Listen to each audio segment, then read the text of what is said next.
Gail, a couple of other things that came from the QUAZAR study that caught my attention. Unlike the last German study of 12 months of parenteral azacitidine, where those patients just got induction and then got maintenance or observation, in this study, 80% actually got consolidation. So these were, I would say correctly treated patients with intensive chemo. But I would also point out, though, in terms of that transplant option is, the median survival was clearly better, but those survival curves, unfortunately, come right back together down around 2 to 4 years. So, and it's not a very good outcome. So I personally wouldn't replace transplant with this without a properly controlled study showing that. My final point before I let you jump back in is I'm really happy to hear you say that your patients tolerated it, because quality of life assessments make me a little anxious because I'm not really a QOL kind of expert. And I was worried about, the grade 1 GI toxicity, a little bit more infections, especially in older patient populations. But if you tell me your patients are tolerating it, and that's New York, so they must be really tolerating it. So a couple of things. First of all, I definitely agree with you that we are not prepared to say, do this instead of transplant, but there are lots of nuggets of interesting things here. For example, we know from Chris Hurrigan's data from EHA that if you're an older patient and you're going into a reduced intensity allotransplant with MRD, that's not going to go well. You're not going to get cured of that. We have some data both from this study and from others looking at azacitidine that might you be able to reverse MRD? Can you go from MRD positive to MRD negative? We are working on looking at those data. If you have a patient in their late 60s who would only be eligible for a reduced intensity transplant, who has a significant proportion of MRD, for example, by NextGen or by flow, you know that that patient's outcome in transplant is not going to be what you want.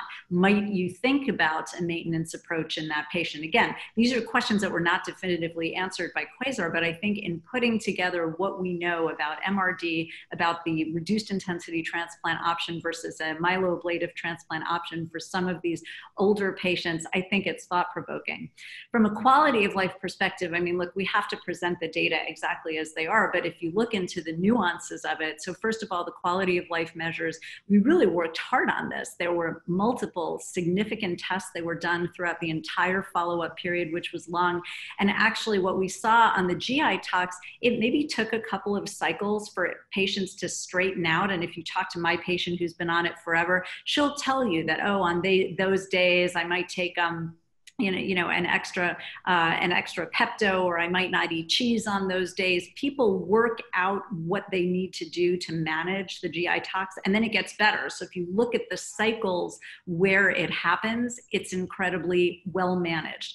Similarly, and this is not completely clear unless you dig into the weeds, but yes, there is some myelosuppression, but the significant myelosuppression occurred in the study at the time when patients were relapsing from their disease, where the toxicities were because there was leukemia there, not so much because of the drug. So I actually was very, very encouraged and reassured that this is a feasible long-term ongoing therapy that doesn't wreck people's lives. Gail, those insights from an investigator on the trial are very, very important in considering maintenance, where we know quality of life is going to be important for these older patients.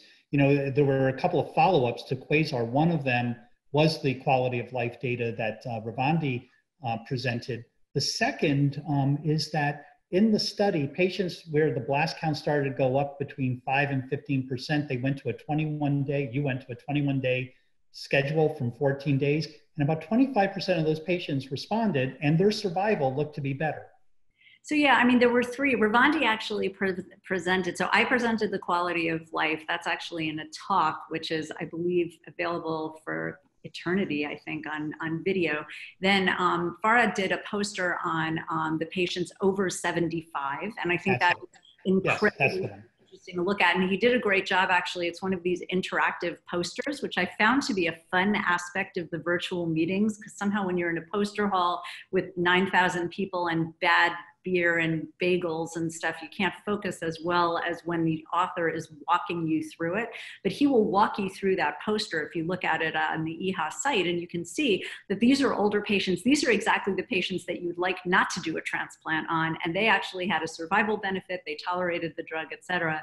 And then the third data set was regarding the sort of salvage option of patients who had from 5 to 15% blasts who looked like they were in early relapse. And actually by increasing from 14 to 21 days in those patients, we were able to get some of those patients back on track.